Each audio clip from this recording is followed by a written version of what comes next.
as well as the increase in Jewish creators bringing these stories to life, and the barriers and industry concerns that still exist and how they can be overcome. Before I introduce our panelists, I do have a very quick video, as you saw, that I'd like to play for you, and then we can introduce each of these wonderful people. So let me, without further ado. Hey San Diego Comic-Con, I'm Jordan B. Gorfinkel. Gorf, which is frog backwards. Gorf, frog, frog, Gorf. Now you're never going to forget me.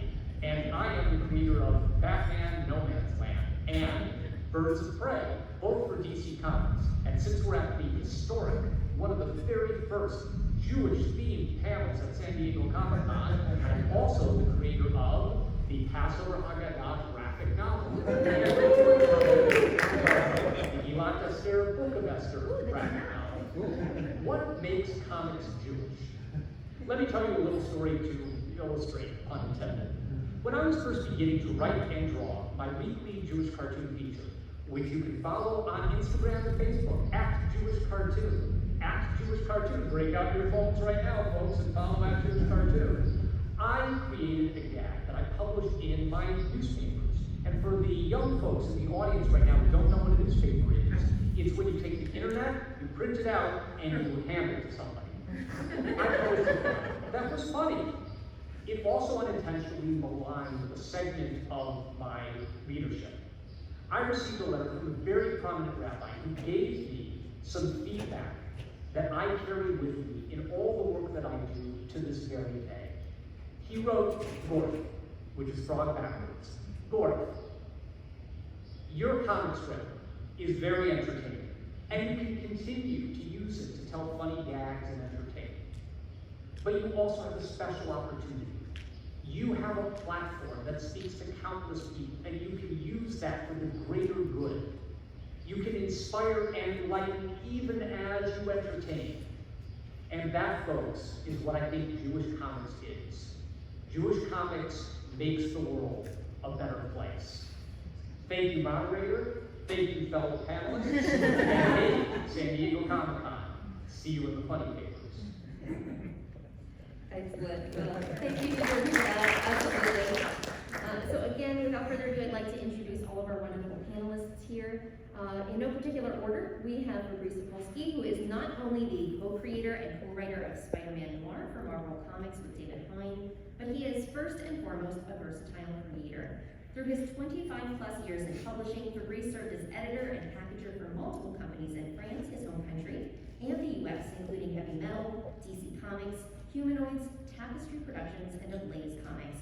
Besides Spider-Man Noir, Fabrice released 5 creator-owned graphic novels, including fan favorites Intertwined and Ladybird by his inclusive imprint Fair Square Comics. Founded in 2019, Fair Square develops, publishes, and distributes original comic books and graphic novels, mostly from immigrants, minorities, and underrepresented creators of the world. An objective emphasized in his company's mantra, quote, comics from the rest of us, end quote. In 2021, Fair Square debuted Noir is the New Black, its hit anthology featuring 16 noir stories by 40 Black creators. Fabrice also created the Jewish Comic-Con, a festival held yearly in Brooklyn from the years 2016 to 2018. Fabrice, thank you so much for joining us. In addition, we have Barnum Schumer, who is an award-winning writer and director of character-driven adventures and thrillers where heroes grapple with the extraordinary and in doing so, learn important truths about themselves. His film credits include The Pirate Captain Toledano, Glimpse and End of the Story, and his graphic novel, Jose and the Pirate Captain Toledano, which was the winner of the PJ Our Way Author Incentive Award from, Arnon, thank you so much for joining us. In addition, we have Ramy Dubrow, who is an entertainment executive with over a decade of high-level operational experience. Currently Chief of Business Development for Oxon Media, an IP company whose imprints include SourcePoint Press, a top 10 comic book publisher, Deepwater Games, a tabletop game company, and N3 Products, a high-end comic and gamer culture-oriented consumer products company. Previously, Ramy held positions as a talent manager, as well as president of production of Viva Pictures Distribution, a top independent film production distribution company. Ramy also expresses his passions for entertainment as a concert producer, executive producer on multiple musical albums, and as a writer. Ramy's most recent project is as a writer and co-creator of Partisan 42, a new Jewish comic book series which debuted this past June. Ramy is currently developing a new division of Oxeye Media, which will focus on bringing high-end comic books and games to Jewish markets, as well as bringing Jewish media content to mass markets. Ramy, thank you so much for being here. And last but certainly not least, we have Dani Coleman, who is a writer and educator from London, England. She plays the violin, dabbles in stand-up comedy, and is absolutely terrible at video games. When she isn't writing comic books and novels, she teaches aspiring writers how not to annoy their editors. She currently lives in San Francisco with her husband, creator of many comic books as well, and 2 cats, creators of many hairballs. Dani's debut graphic novel, The Unfinished Corner, is a 2021 National Jewish Book Award finalist. Dani, thank you so much for being here. So I'd like to start with the big question. What is a Jewish comic? Fabrice, why don't we start with you? Oh no. No pressure. What is a Jewish comic? Yes. All comics are Jewish. That's the best answer, That's all. right? All Yes. comics, it's literally, you know, I mean, it's like in movies, like Jewish movie directors, like all their characters are Jewish. All comics are Jewish. Like I say we because as Jewish people, like we represented up to 90% of the creators of this industry. So by design, they are Jewish.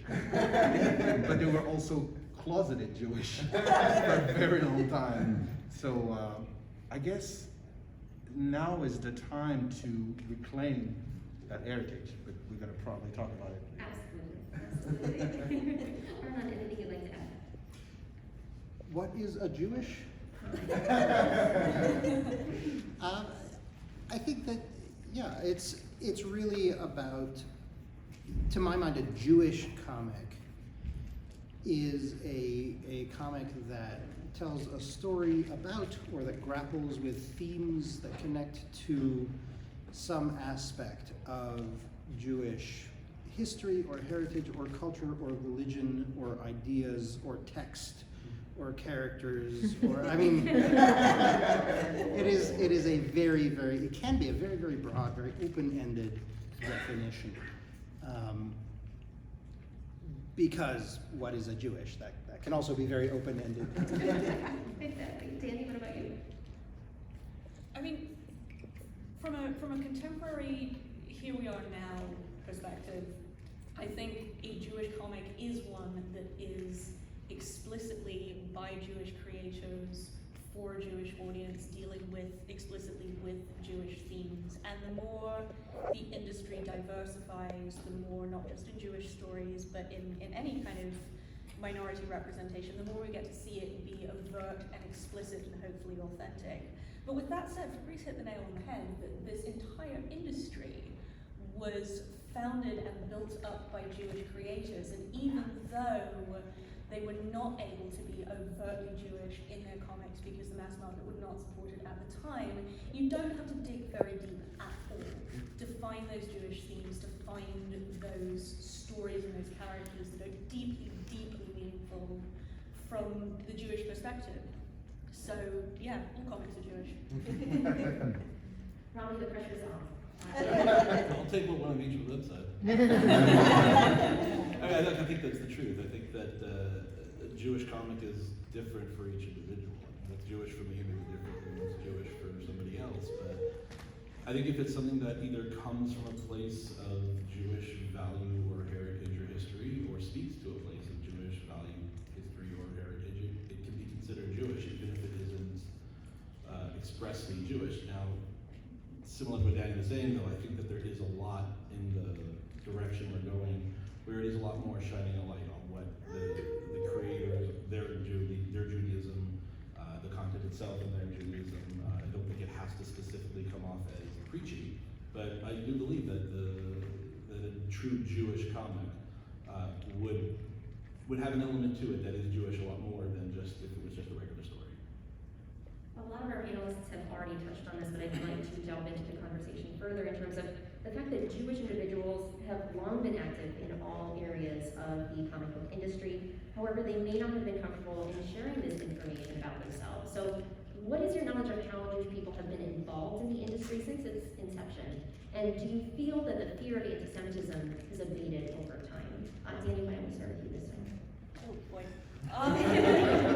Let me take the second part of the question first, which is this notion of anti-Semitism as a limitation, as a constriction on what you can safely write, what you can safely put out into the world. And we're past a point, I would hope, where you simply cannot write main Jewish characters, and you cannot write overtly Jewish stories. But that's not to say that anti-Semitism has gone anywhere, because it hasn't. And that's not to say that the fear of it has gone anywhere, because it hasn't. We're able to be more open, more direct in our response to that fear, to sort of try and take it on head on. But I remember when a conversation I had with my publisher when we started working on the Unfinished Corner, and having this sinking feeling that I would be able to set, but by the simple act of putting a Jewish book out into the world, that I would be able to set my watch by when I would get called something unconscionable on social media. And that's, it's the world we live in, and the only way you can fight it is to keep going and keep putting joyous and authentic stories out into the world and try and drown out the noise. Ramy, what about you? Yeah, I mean, I think that we're seeing a lot, especially in the younger ages, we're seeing a lot of anti-Semitism actually, I see at least, as spurring what I believe is a positive approach, which is, you're not going to scare me by being anti-Semitic. I know for years there were a lot of young kids in the teenage and early 20s who would, especially in Hollywood where I started off, like, I wear my kippah now, I wear it everywhere, and I went to meetings at some of the big studios and I would wear a baseball cap. And it was not that I didn't look Jewish without it, because I don't know many people that look more Jewish than I do. But the reality is I see now a lot of young kids standing up when they see anti-Semitism in play, and they're standing up and they're saying, I am Jewish. And I think that in the comic industry, whether it was specific to the comic books or not, I think that was just what was happening at the time. People were scared because they didn't think they'd get the jobs, they didn't feel they'd get the respect they needed.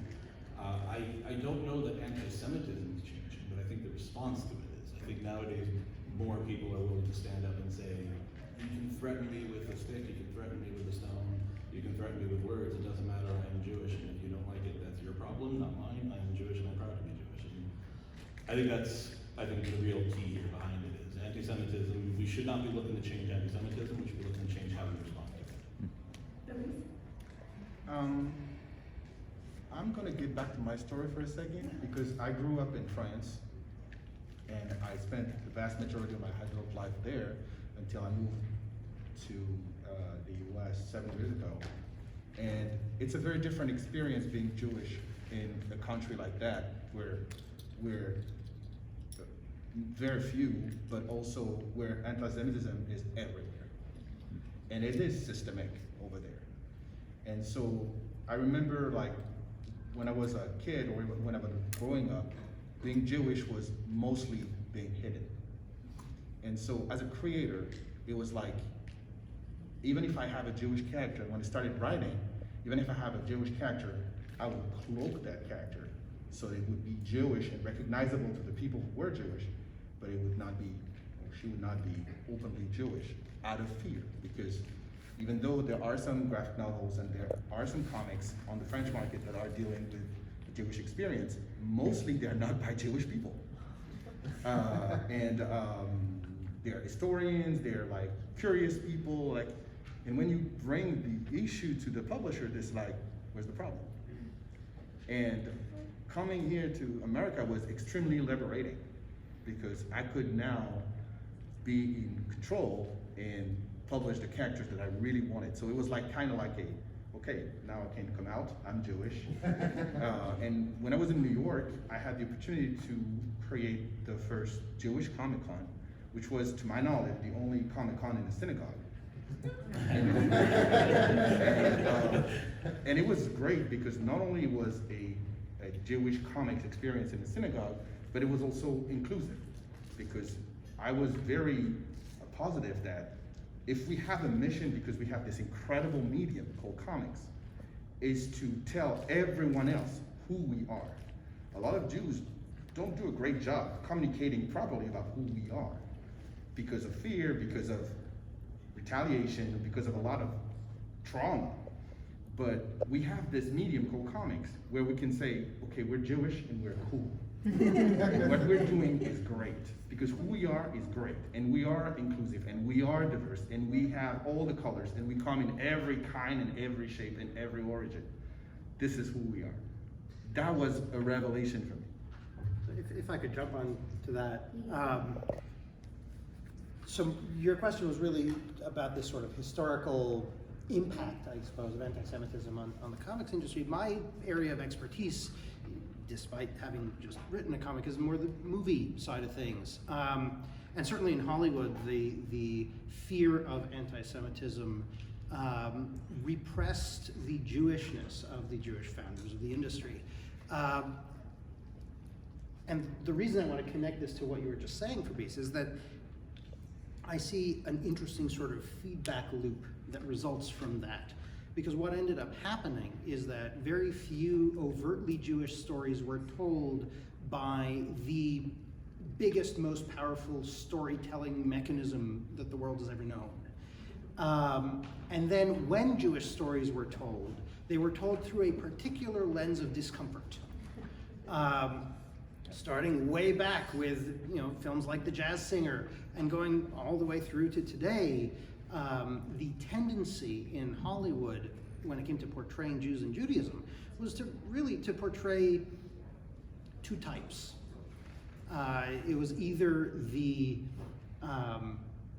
secular, often anti-religious, or at best agnostic. Self-hating is a term for it, but that I think doesn't encompass the sort of entire scope of it. It could be not even knowledgeable enough to know what to hate. But the secular New York Jew with some psychological issues, with ancestry in Eastern Europe. That was one type. And the other type was the opaque Hasidic type, with the black cat and the peyot and the white shirt, who was usually impenetrable and old-fashioned and backwards. And those were the two types in Hollywood. And that has continued, and it continues for the most part to today. Even very contemporary Hollywood depictions of Jewish characters, to tie this back to comics, even you look at the way Moon Knight is portrayed, Eastern European heritage, frustration with that heritage, very, very loose association to that heritage. Moon Knight has this extra layer where he's actually working for an Egyptian god, when our origin story is about emancipation from Egypt. So we're still facing, in the mainstream, we're still facing this very narrow depiction. And that, to my mind, spirals back out, because if that narrow depiction comes from a discomfort with being overtly Jewish and expressing this broad range of what it means to be Jewish and Jewish identity and Jewish culture and all that, what the world gets is this very narrow sliver of Judaism. And yes, there are Jews from New York who are secular, who don't like religiosity, who come from Eastern Europe. It is authentic, but it's a very narrow sliver. And then there's this other narrow sliver, and in between there's this big gap. Now, especially now in the age of conspiracy theories and whatnot, we have learned that humanity has a tendency to fill in gaps. If we don't tell the stories that fill in those gaps, everybody else is going to do so. And so the anti-Semitism gets reinforced and grows further, because people see, well, there must be more to Judaism than just this and this, and we're not giving them what that more is, so they make it up, and often to our detriment.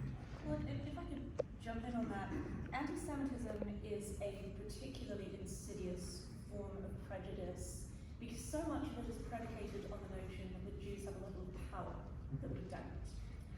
And we don't. by the way. And in comics, we don't do that. Right. You're banished I to used the last to, room in the I entire used to convention. joke that, you know, that there were people sort of espousing this conspiracy theory that Jews were going to replace the world population, and my answer to that is, with what? Because in a span of time in which the world population has more than doubled, the Jewish population hasn't even made up the numbers we lost in the Holocaust. We are really, I mean, for being sort of stereotypically good at math, we are really not calculating. But the point is that historically, anti-Semitism goes hand in hand with every other prejudice that the US in particular has ever had. You know, you look at the swimming pools and the country clubs and whatever, and it was no gays, no Jews, no blacks. Always, right? But the anti-Semitism is the one where it's very, very difficult to fight back because you have to be so careful about perpetuating that idea that you have a level of power. And I think that's one of the reasons that there's such a fear of it in Hollywood, such a fear of telling overtly Jewish stories, because you cannot perpetuate the notion that you are controlling children or sending out hidden messages like a Jewish space laser that we definitely have, by the way. I really want to make that movie. Mel Brooks did it. I almost bought a Jewish space laser pin. I had it in my drawer and I forgot it. But yeah, people tend to forget in the narrative of American prejudice that anti-Semitism has been there the entire time. That the Ku Klux Klan hunted down Jews just as much as they hunted down Black Americans. It's been woven into the fabric of American prejudice since the very beginning, but it's difficult to talk about without accidentally perpetuating the very narrative that it puts forward, and that makes it very, very challenging. In continuing in what Arnon was saying, in terms of there being an opportunity or perhaps also a burden to fill in those gaps in terms of representation, I want to go to the time before each of you were involved in your respective industries. Do you remember the first time you consumed a movie, a comic book, some type of media in which you saw a Jewish character represented, and what was that representation? Was that a positive experience? Was that a negative experience? It's funny because the first memory that I have of seeing a Jewish character in comics, I was like, it's not like me. And it also comes from the fact, it is exactly what Arnon was saying, of the Ashkenazi narrative that is going on in America because most of the American Jews are Ashkenazi. And I'm a child of two cultures. My mother's family is from North Africa, so I'm half Ashkenazi. Which in those days when my parents met was considered a mixed marriage. So it was like, you too? Yep. So I was reading this story that was actually printed in French in an issue of Superman where you had, he was visiting a rabbi for Hanukkah, I think, or Passover. I mean, it's always one of the two. There are no other holidays. Hanukkah and Passover. And I was like, this is not the traditions that I'm used to. So I have this real weird feeling of, I'm seeing this character, but this is not the Jews that I know. And then I read Moon Knight. Awful. Look, son of a rabbi turned like adorator or like or servant of an Egyptian god, and yeah, you're right. Like every year we go and try to remember how we escaped. And this comic book every month bring us back to, no, you didn't really escape, you're still there. Remember Amalek, it's still here. So yeah, no, it's not a great experience. And again, it fuels your desire to write your own stories and to actually, yes, fill the gaps and write as many stories and as many different Jewish stories to just show the world our colors. Ramy? I mean, it's a very interesting question because I don't have an answer to the earliest, but I can tell you the most impactful. And I've been trying to remember the name of the film. I just can't remember for the life of me. Somebody will be able to shout it out. But it was Edward Norton, and it was a story about a rabbi and a priest fighting over the love of a secular woman. Keeping the faith. Keeping the faith. And what I really truly enjoyed the structural elements of the movie, it hit me in such a strong manner that this is the depiction that not only they're placing on Judaism, but on religion. That what is religion? It's two different religions fighting each other over the secularism. Secondarily, it legitimately, as I recall, it left a really bad taste in my mouth because it played the elements of the religiosity as the negative.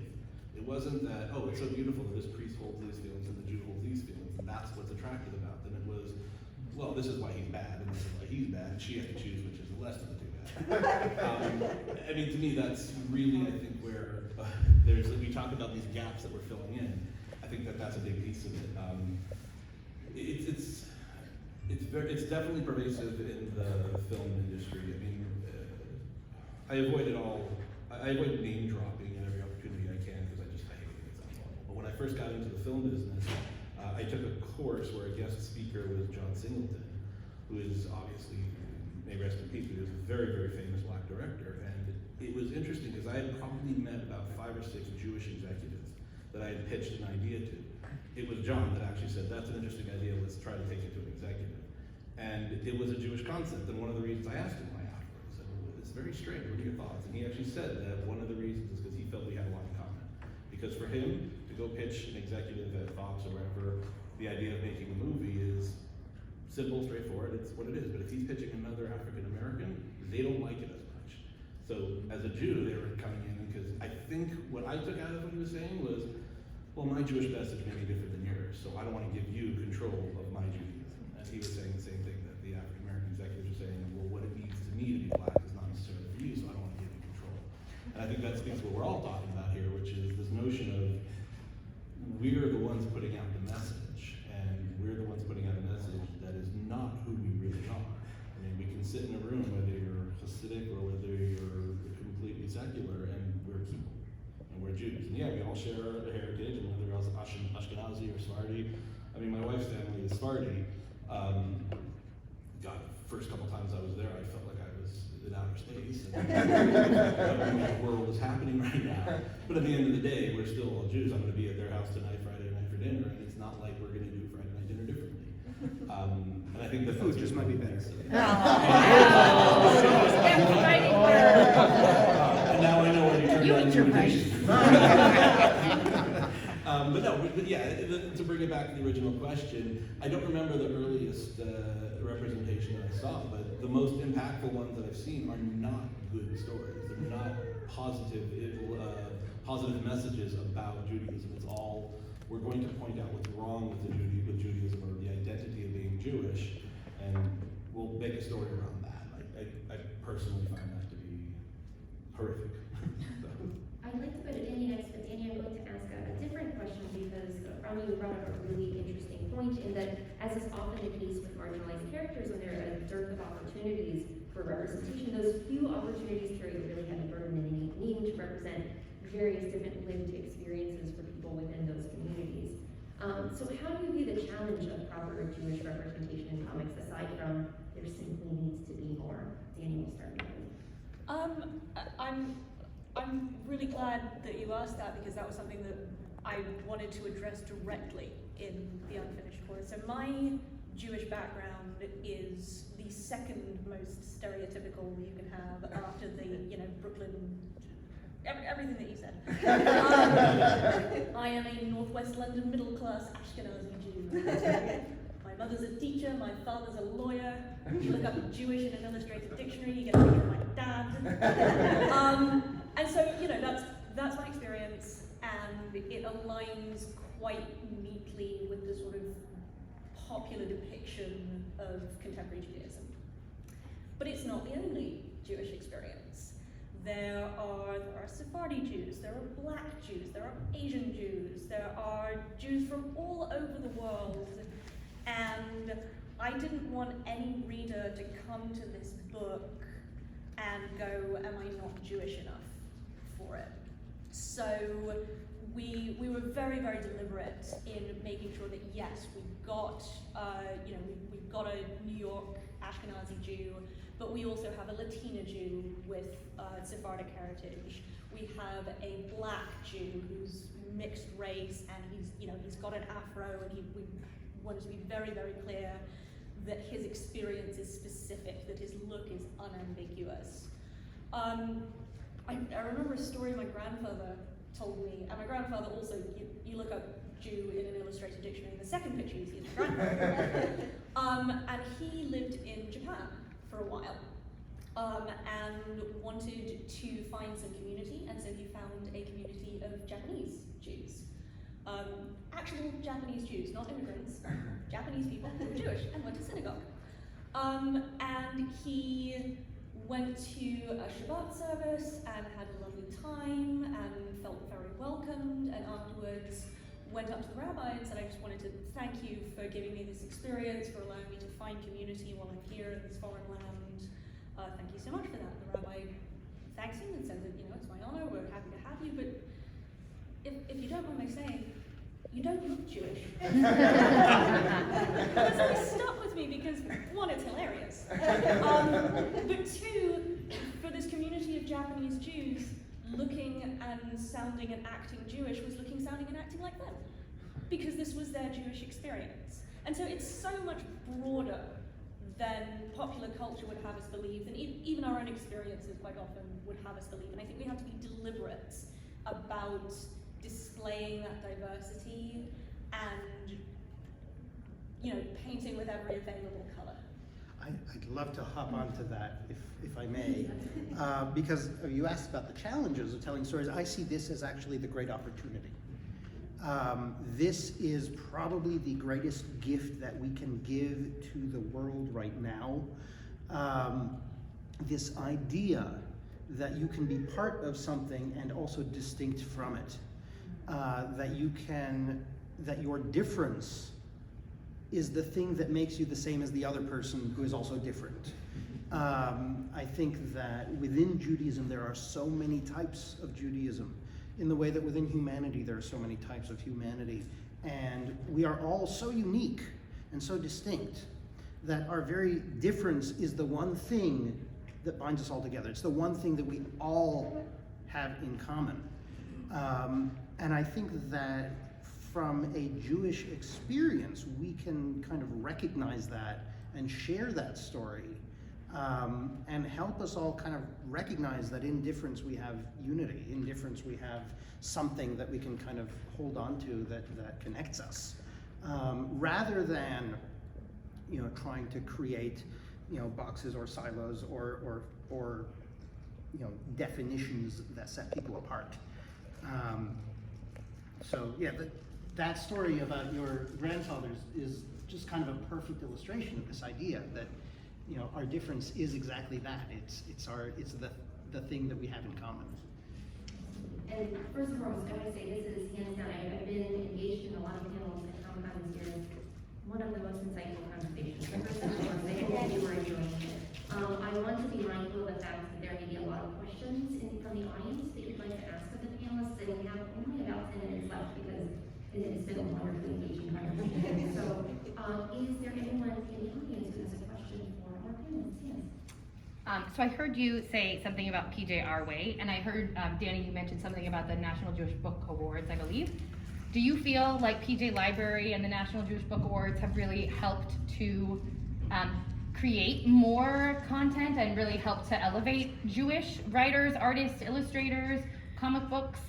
Do you think those things have helped, or have they hindered because they've also allowed a lot of different, as you mentioned earlier, people who aren't necessarily Jewish to tell stories from a Jewish perspective? So I can speak about PJ Our Way.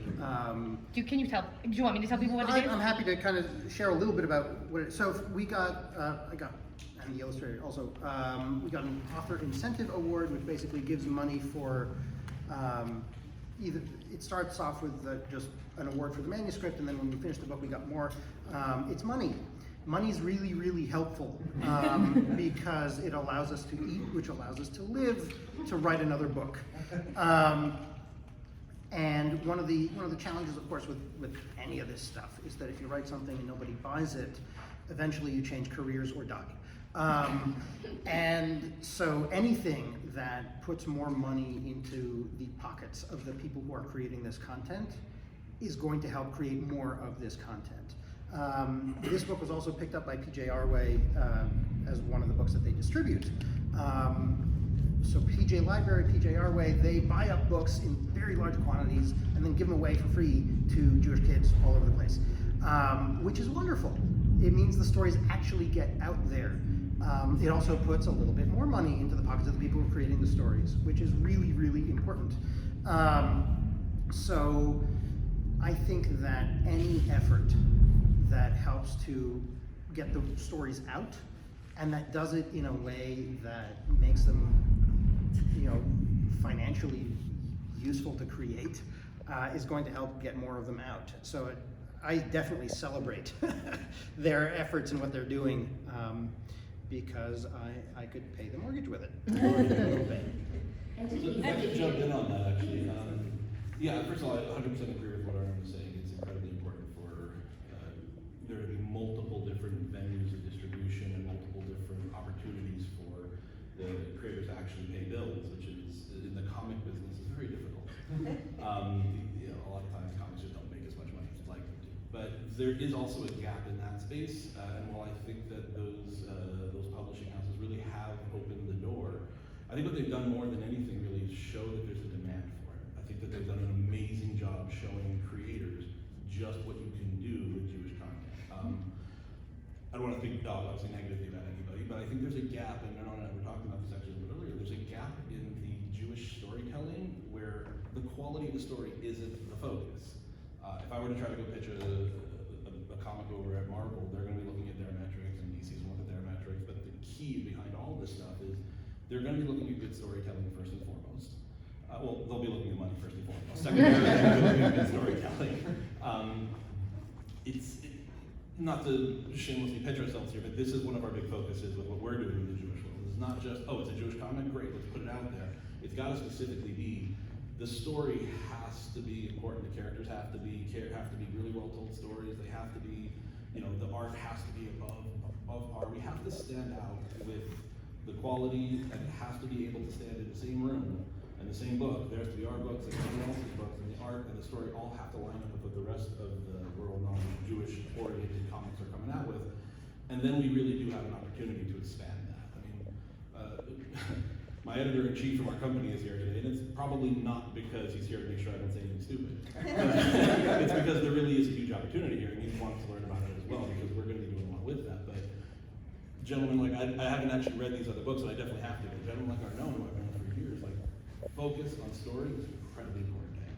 So as somebody who puts up the money to get guys like him able to write stuff, I know I can trust him to tell a really well told Jewish story, and I can trust with our money because he's focused on the story. He's not saying, oh, here's a Jewish ideal that I'm going to tell the world about. I'm just going to write a character that says I'm going to do that. If he wanted to tell a story about the importance of keeping Shabbos, he wouldn't tell it as a rabbi telling the child the story of keeping Shabbos.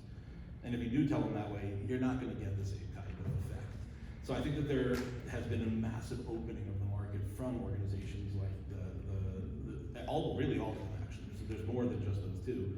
They've opened the market up. They've created an opportunity for us and creators to now come in and tell all the entire spectrum of Jewish stories in a way that really can expand. I think it's great. And one thing I would add very, very briefly is these organizations are wonderful and have created opportunities, I think, for every person on this panel. But I wish that we would start to see Jewish stories spoken about as minority stories in the same way that queer stories are spoken about, that Black stories are spoken about, indigenous stories, etc. Because especially in comics, but especially on screen, the degree of Jewish representation, authentic Jewish representation, is so low. Authentic is the operative word there. It is embarrassingly low, and it is so tied to stereotype. By and large, we're allowed to be funny and we're allowed to be dead. Yeah. That's it. And so I want there to be this broad broader recognition that Jewish stories are minority stories too, and we deserve to have those stories elevated alongside every other minority group that wants their stories told and given to a broad audience. I want to say something about that. Thank you, Dani. This is why I created my company, because I've worked in comic book publishing for 25 years, and every time I saw an issue with representation at the big or smaller publishers, they were like, "That's great, you're on your own," up to the point where you have to do it yourself, and that's what I decided to do. And I created Fair Square Comics in 2019 exactly for that. Because yes, I want more representation of every color, every race, every culture, but I want also to start with us and have an authentic representation of what Jews are, because as Arnon said, we can't be put in any box because we belong to all the boxes. And like, we could be like the Russian dolls times 15 million. There are as many ways of being Jewish as there are Jews themselves. But we have to keep doing this, and we are on our own. I remember having conversations with big publishers, and this book you see here, Intertwined, which contains, to my knowledge, the only Asian Jewish modern Orthodox character that you can find in comics, has been met with a lot of resistance when I pitched it to a lot of studios in 2016. And Dynamite picked it up, and they completely screwed it over in the distribution department, in the promotion department, up to the point where I was a hostage to my own book. And what I had to do was to wait 5 years until the contract lapsed to republish it under my own colors and make it right. Because when they don't understand, they just don't want to. They just don't care. All they saw here was a book with a kung fu vibe. They didn't see the Jewishness and all. And now I'm working on a spinoff, which is mainly centered on the Jewish character of the book. And yes, there will be kung fu, but it's a Jewish story. I think a lot of it also has to do with all of you. I mean, we can shout into the wind as much as we want, but if our shouts are not amplified, they're not really going to go anywhere. And really, I think as much as possible, if, you know, when we're sharing our new content, if you find out about it and you're excited about it, tell your friends, tell other people, spread it out there. And you know, because ultimately, the stories that get retold are the stories that are popular. And so if we want these stories to get retold and to reach people and to expand the palette of what it means to be a Jewish character and to tell a Jewish story, that, you know, we need all of your help to do that. I know that we have a few questions, and I apologize if we have time for only one. You've had your hand up for quite a while, so please go right ahead. Yes? Are you calling on me? Yes. I'm blind. I apologize. No, wait, no. My name is Michelle. I love this panel, and I love and crave the authentic lived experience stories. My question is going to be more nuanced. I'm just wondering what your thoughts are around dealing with some of the political issues, like around Israel, because, you know, Jews are not separated from Israel, and policies and that kind of thing. Do you think comic books are an appropriate, or graphic novels are an appropriate avenue to try to deal with those kinds of nuances? Because you're absolutely right about the insidiousness of anti-Semitism in all of the political work that I do here in San Diego. Thanks. I think if enough stories are told, some of those stories can delve into the politics. If enough stories are told, some of those stories can delve into the politics from all the different angles as well, because Judaism is not monolithic politically either. So I think that yes, absolutely, all the stories should be told, as many of them as possible, as broadly as possible.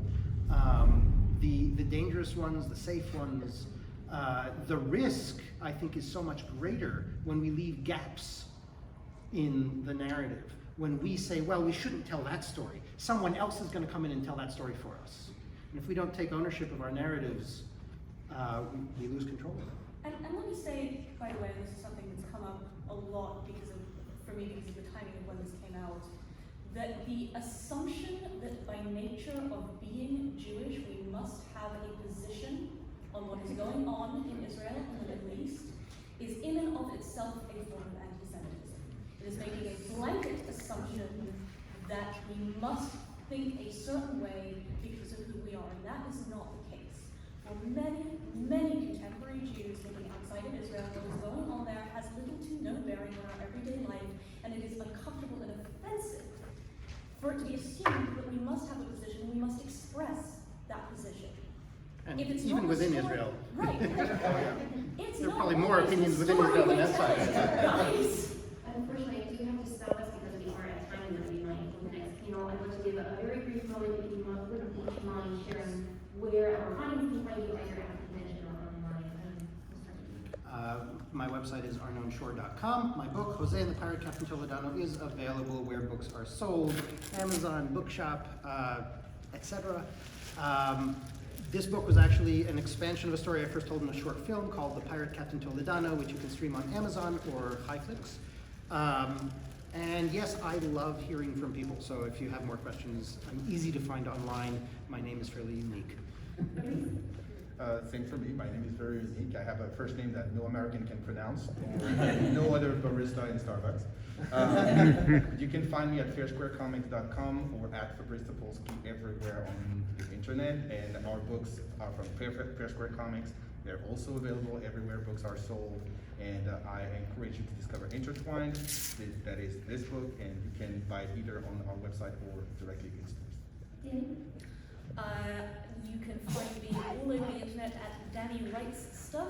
That is my Twitter handle, that is my Instagram handle. My website is daniwritesstuff.com.